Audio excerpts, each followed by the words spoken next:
Show பண்ண போகிறேன். எப்படி சியா புடிங் பண்ணலாம். சியா புடிங் சின்ன பிள்ளைங்களும் பண்ணலாம். 3 ஸ்டெப்ஸ் ரொம்ப ஈஸி பண்ணுறதுக்கு. First chia seeds 2 tablespoon, அப்போது கொஞ்சம் பால். இந்த சியா சீட் பாலில் 2 ஹவர்ஸ்க்கு ஊற வைங்க. 2 ஹவர்ஸ் கழிச்சு இப்படி நல்லா புடிங் ஆயிடும். இப்போது டெக்கரேட் பண்ணலாமா? இந்த பவுலில் இந்த சியா சீட் புடிங் போட போகிறேன்.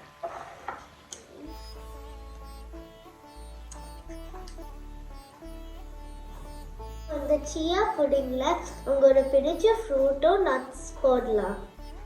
இப்போ நம்ம டெக்கரேட் பண்ணலாமா? நம்மளுக்கு ராஸ்பெரிஸ் இருக்குது, இப்போ கொஞ்சம் நட்ஸ் இருக்குது, இப்போ ஹனியும் இருக்குது கொஞ்சம். இப்போ இந்த கிரானோலாவை இந்த சியா புடிங்கில் போட போகிறோம். இப்போ நம்ம ஒரு ஃப்ரூட் ராஸ்பெரி போட போகிறோம். இப்போ நம்ம ஒரு நட்ஸ் போட போகிறோம்.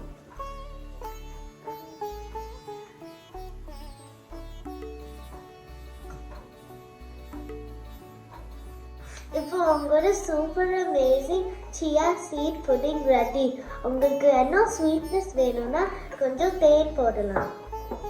ஸோ சூப்பரான சியா சீட் புடிங்க ஜெலினா நமக்காக செஞ்சு கொடுத்துருக்குறா. ரொம்ப ரொம்ப ஈஸி இல்லையா? 3 இன்க்ரீடியன்ட்ஸ் தான். சியா சீட்ஸ் வந்து எல்லா சூப்பர் மார்க்கெட்லேயுமே இப்போ அவைலபிளாக இருக்குது.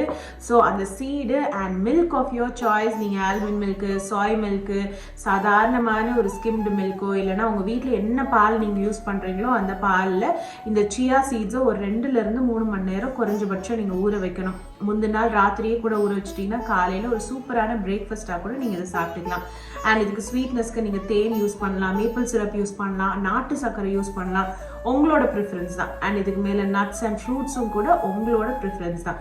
நல்லா பனானாலாம் போட்டால் நிறைய தேனோ சர்க்கரையோ போட வேண்டிய அவசியமே கிடையாது. எல்லாருமே சாப்பிடலாம். இதில் 0 கொலஸ்ட்ரால் இருக்குது. அண்ட் சின்ன பிள்ளைங்களுக்கு கூட நீங்கள் தைரியமாக கொடுக்கலாங்க. டாட்லர்ஸ்க்கு கொடுக்கலாம், ஸ்கூலுக்கு போகிற பிள்ளைங்களுக்கு ஸ்நாக்ஸ் மாதிரி கொடுத்து அனுப்பலாம், பிரேக்ஃபாஸ்ட்டாக நீங்கள் கொடுத்து அனுப்பலாம். இதில் வந்து ஒமேகா 3 இருக்குது. So it is very very good for health and protein நிறையா இருக்குது. ஸோ ரொம்ப ரொம்ப டேஸ்டியான இந்த சியா சீட் புடிங்க நீங்களும் உங்கள் வீட்டில் செஞ்சு பாருங்கள். உங்கள் பிள்ளைங்க நிச்சயமாக இதை என்ஜாய் பண்ணுவாங்க.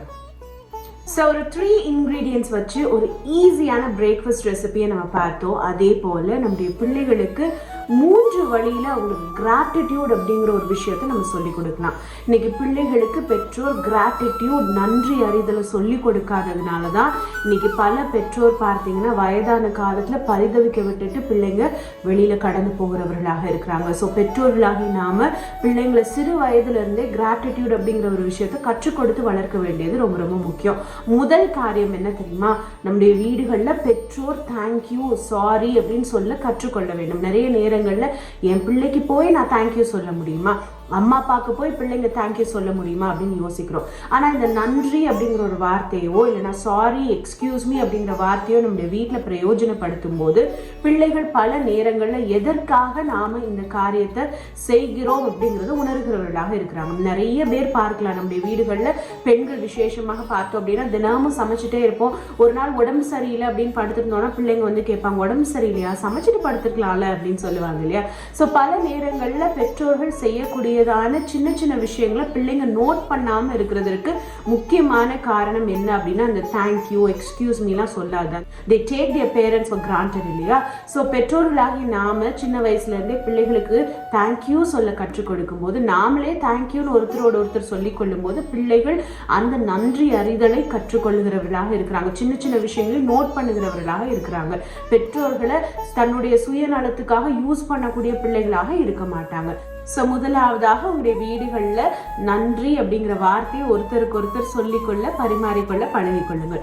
இரண்டாவதாக it is very important to talk about gratitude. Talk about gratitude அப்படின்னு சொல்லும்போது டைனிங் டேபிளில் நம்ம சாப்பிடும்போது கூட இந்த விஷயத்தை செய்யலாம். எத்தனையோ பேர் சாப்பாடு இல்லாமல் இருக்கிறாங்க. ஆண்டவர் நமக்கு சாப்பாடு கொடுத்துருக்குறாங்க, ஏசப்பா நமக்கு சாப்பாடு கொடுத்துருக்குறாங்க, அவருக்கு நன்றி சொல்லணும் அப்படிங்கிற ஒரு விஷயத்தை கற்றுக் கொடுக்கறதாக இருக்கலாம். வெளியில் பிள்ளைகள் போகும்போது பல பிள்ளைங்க கஷ்டப்படுகிறவர்களாக இருப்பாங்க, மனிதர்கள் கஷ்டப்படக்கூடிய மனிதர்கள் இருப்பாங்க. இருப்பாங்க. ஸோ அவங்களை காட்டி கொடுத்து பாரு, அவங்க எல்லாரையும் காட்டிலும் ஆண்டவர் நம்மளை நல்லா வச்சிருக்கிறாரு இல்லையா?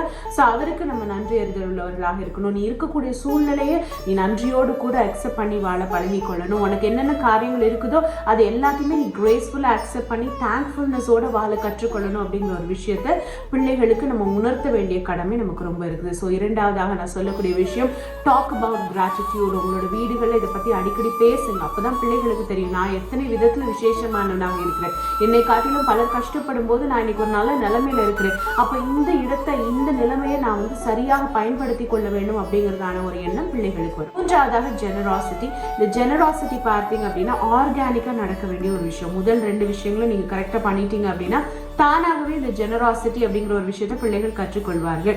ஸோ நம்ம பிள்ளைகள்கிட்ட அடிக்கடி தேங்க்யூ சொல்லும்போது, கிராட்டிடியூடை பற்றி நிறைய பேசும்போது பிள்ளைகள் தன்னை காட்டிலும் ப்ரிவிலேஜஸ் கம்மியாக இருக்கக்கூடிய பிள்ளைகளுக்கு தானாகவே கொடுக்கக்கூடிய ஒரு பழக்கம் உடையவர்களாக ஆகுறாங்க. ஸோ ஈகை தன்மை அப்படிங்கிறது பிள்ளைகள் கற்றுக்கொள்கிறாங்க. தன்னுடைய வாழ்க்கையிலையும் கூட அதை பிரதிபலிக்கிறவர்களாக இருக்கிறாங்க. நிறைய வீடுகளில் நம்ம பார்க்கலாம், பெரிய பெரிய பெட்டி நிறைய பக்கெட் நிறைய பொம்மைகள் இருக்கும். ஆனாலும் கூட யாராவது வந்து அதை எடுத்துட்டாங்க அப்படின்னா பிள்ளைகளுக்கு மற்றவர்களுக்கு கொடுக்கக்கூடியதான ஒரு எண்ணம் இல்லாமல் போயிடுது. ரொம்ப செல்ஃபிஷாக வாழ ஆரம்பிச்சிடுறாங்க, செல்ஃப் சென்டர்டாக வாழ ஆரம்பிச்சிடுறாங்க.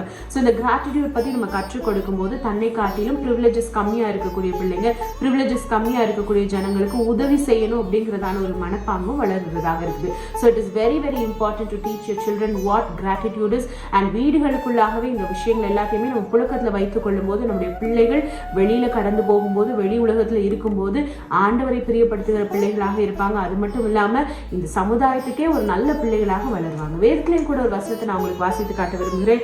1 நாளாகமம் எழுதின புத்தகத்தில் 16ஆம் அதிகாரம் 34வது வசனம், கர்த்தரை துதியுங்கள், அவர் நல்லவர், அவர் கிருபை என்றும் உள்ளது.